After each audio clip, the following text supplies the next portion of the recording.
তো ময়দা,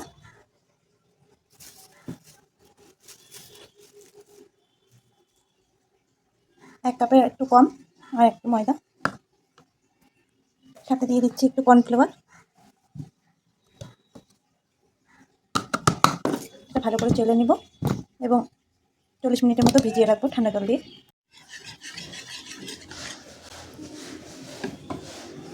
চলো বন্ধুরা, আজকের এই সুন্দর রেসিপিটার জন্য কি কি দরকার আপনাদের দেখিয়ে দিচ্ছি।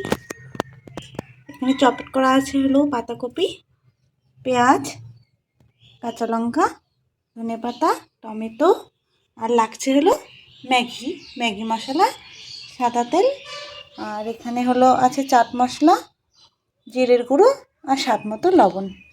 আর আপনারা তো তখন দেখেছেন আমি ময়দার কর্নফ্লাওয়ার ভিজিয়ে রেখেছি। ঠিক আছে, চলো তাহলে আজকে রেসিপিটা স্টার্ট করা যাক। আমার কড়া গরম হয়ে গেছে, দিয়ে দিচ্ছি সাদা তেল, দিয়ে দিচ্ছি পেঁয়াজ কুচি,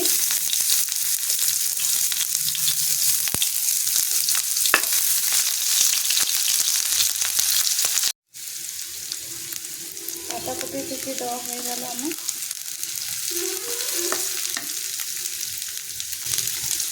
টমেটো কুচি দিয়ে দিলাম, স্বাদ মতো লঙ্কা,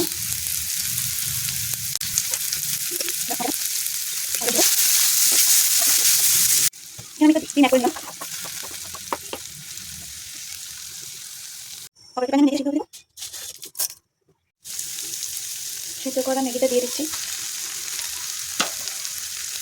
সাথে ম্যাগি মশলাটা অ্যাড করে দিচ্ছি।